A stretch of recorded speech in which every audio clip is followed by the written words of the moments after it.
कथा भगवान श्री कृष्ण कहते हैं सभी जीव ब्रह्म स्वरूप हैं। राधे राधे। जैसा मित्रों, मैं नीतू पंडित यूट्यूब चैनल पर सबका स्वागत करती हूँ। इस प्रसंग का वर्णन भगवत गीता में मिलता है। श्रीमद् भगवत गीता में कहा गया है कि मैं पर ब्रह्म हूँ और मेरी ऊर्जा जो कि पृथ्वी पर आत्मा रूप में विचरण करती है वह ब्रह्म कहलाती है। तो अर्जुन पूछते हैं, हे मधुसूदन, हे माधव, किस तरह से यह ब्रह्म कहलाती है और आप पर ब्रह्म कैसे हुए? तब भगवान श्री हरि कृष्ण विराट स्वरूप दिखाते हुए कहते हैं, हे अर्जुन, मैं ही सब कारणों का कारण हूँ। सारे कारण मुझसे ही उत्पन्न होते हैं और सारे कारण मुझसे ही नष्ट होकर मुझ में ही विलीन हो जाते हैं। जो कुछ करता हूँ मैं ही करता हूँ, जो कुछ होता है मेरे कारण ही होता है।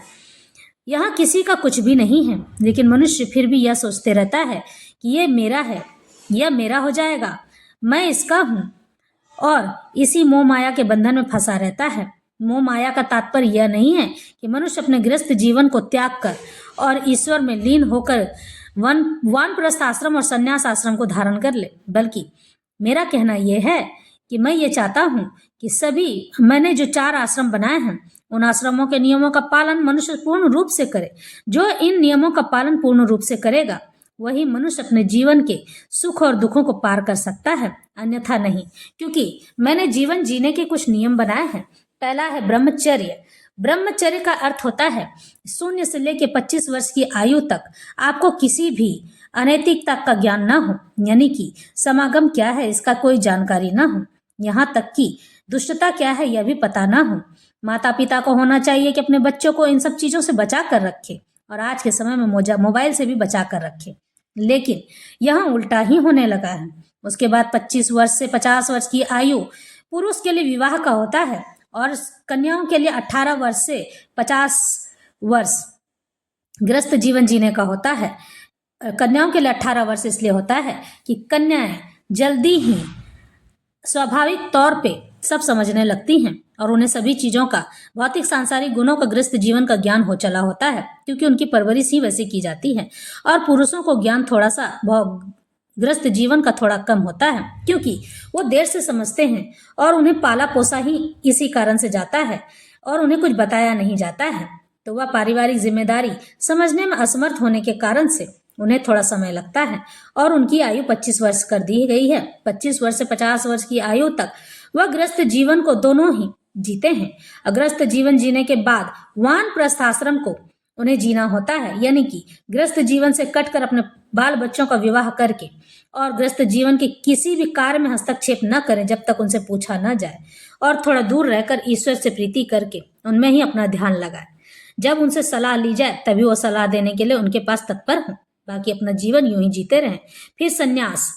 फिर इन्हें कोई भी 75 साल से 100 साल की आयु तक इन्हें अब गृहस्थ जीवन के किसी भी सदस्य से, किसी भी परिवार से कोई लेना देना नहीं है। कारण ये है कि ये बहुत अनुभवी हो जाते हैं और उन्हें पता होता है कि हर काम में किस तरह से देरी हो सकती है।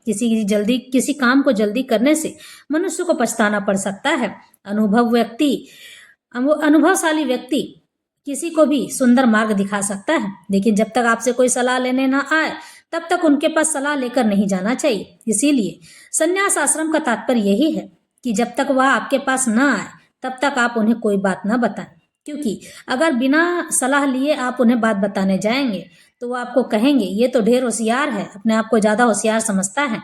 अपमानित होने से बेहतर है कि बिना कहे किसी को कोई भी सलाह ना दी जाए। सलाह देना वैसे आसान है, लेकिन सलाह को स्वीकार कर उस पर चलना बड़ा कठिन होता है। इसलिए मनुष्य को अपने जीवन में किसी भी प्रकार से, किसी भी तरह से लोगों के पास सलाह लेकर नहीं जानी चाहिए, बल्कि सलाह लेने वाले को ही प्यासे कुएं के पास आना पड़ता है।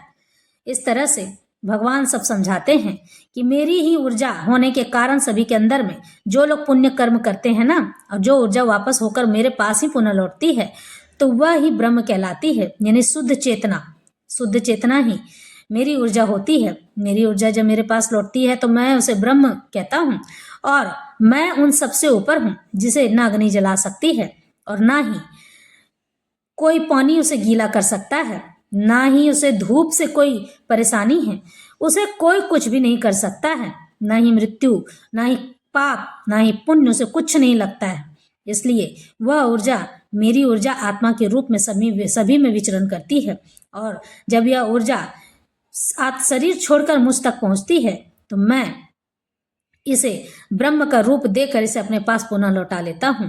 और यह स्वच्छ ऊर्जा ही सभी जीवों को सन्मार्ग दिखाने का कार्य करती है। और जब मुझे इसकी आवश्यकता होती है तो मैं पुनः इसे पृथ्वी पर एक आध्यात्मिक पुरुष या आध्यात्मिक स्त्री के रूप में पृथ्वी पर भेजता हूँ, ताकि यह मेरा काम कर सके और लोगों में धर्म की स्थापना कर सके। यह दुख झेलती है, सुख का अनुभव करती है। जिस तरह से मैं कहता हूँ वह उसी तरह से कार्य करती है और केवल मुझ पर विश्वास करती है। भगवान श्री कृष्ण अर्जुन को इस तरह से समझाते हैं कि हे अर्जुन, सारे जीव मेरी ही ऊर्जा से बने हुए हैं। मैं ही सभी जीवों में ऊर्जा के रूप में कार्य करता हूँ। ऊर्जा जो आत्मा कहलाती है, जो कि सभी के नाभि में स्थित होती है। वैसे मैं आपको बता दूं कि हमारे नाभि में 72,000 नाड़ियों का नस चलता है, यानी कि 72,000 नसें हमारी नाभि से जुड़ी होती हैं।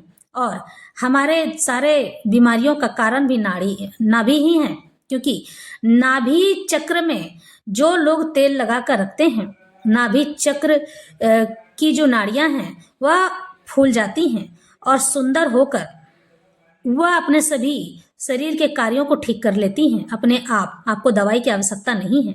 लेकिन मनुष्य इतना आलसी हो गया है कि वह आयुर्वेदिक औषधि या पौराणिक पद्धति जानना ही नहीं चाहता है। भगवान श्री कृष्ण आपको और हमें समझाते हैं कि मनुष्य के शरीर में ही उनकी सारी विपत्तियों का नाश करने की क्षमता है। वह सभी दुखों से पार पा सकता है, सभी बीमारियों से स्वयं लड़ सकता है। आध्यात्मिक जीवन यानी कि ईश्वर की राह पर चलने वाला जीवन भी वह उसे अपने ही शरीर से प्राप्त होता है, जिसमें आत्मा वास करती है। आत्मा ही उस शरीर को निर्देश देती है कि यह करना है या नहीं। लेकिन मनुष्य इतना लोभी और लालची है कि सांसारिक सुखों के भोग में रहने के कारण वह अपनी आत्मा की आवाज को दबाता चला जाता है और मुझ परमेश्वर की आवाज को दबाकर ही वह आगे बढ़ता चला जाता है और भोग विलास में लिप्त रहता है, जो कि उसके अंत समय में दुखों का कारण बनती है।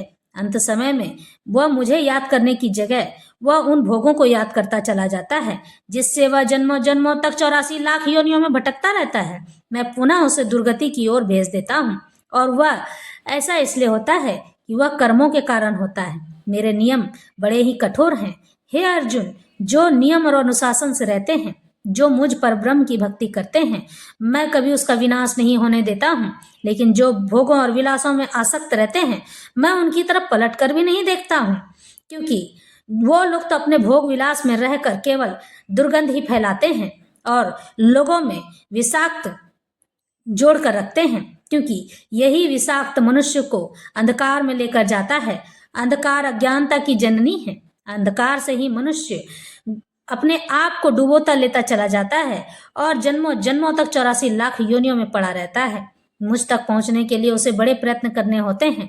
जब 4 लाख बार मनुष्य योनि प्राप्त होती है, तब मनुष्य योनि की आखिरी बार में ही मनुष्य को मैं प्राप्त होता हूँ, क्योंकि वह अपनी आग की भट्टी में इतना तप चुका होता है, कर्म की भट्टी में इतना तप चुका होता है कि वह ज्ञानी हो चुका होता है। अपने पूर्व जन्मों के कर्म के अच्छे कर्म और बुरे कर्म का अनुभव लेकर वह मनुष्य ब्राह्मण का पद प्राप्त करके मुझ तक पहुंचता है। ब्राह्मण का पद पाना इतना भी आसान नहीं है। 4 लाख बार मनुष्य योनि लेने के बाद आखिरी योनि में ब्राह्मण पद प्राप्त होता है। इसलिए हर मनुष्य को अच्छे कर्म करना चाहिए, ताकि वह जल्दी से जल्दी मुझ तक पहुंच सके। मैं ही सबके कारण हूँ और कारण का निवारण भी मैं ही हूँ। जो कुछ होता है मेरी मर्जी से होता है। सभी छोटे देवी देवता मेरी ही मर्जी की बात सुनते हैं। मेरी आज्ञा के बिना वो एक कार्य नहीं कर सकते हैं। इस तरह से भगवान अर्जुन को निर्देश, अनुदेश और ज्ञान देते हैं। भगवान समझाते हैं कि मुझसे दूर होकर तुम्हारा कभी कोई भला नहीं होने वाला है और किसी का कोई भला नहीं होगा। जो लोग मरते हैं ना, वास्तव में मैं ही मरता हूँ, क्योंकि उसके अंदर आत्मा जो विद्यमान होती मेरी ऊर्जा होती है और वह तिल तिल कर मुझे जलाती है। जो लोगों को पीड़ा होती है, उनके पैर कट जाते हैं, हाथ कट जाते हैं, विकलांग हो जाता है, दुख होता है, वह रोता है, तो वास्तव में वह नहीं रोता है, मैं स्वयं रोता हूँ। इस तरह से भगवान सब समझाते हैं। और आज की कथा और यह ज्ञान, भगवत गीता का ज्ञान यही संपन्न होता है। कल फिर पुनः मिलेंगे नए वीडियो के साथ।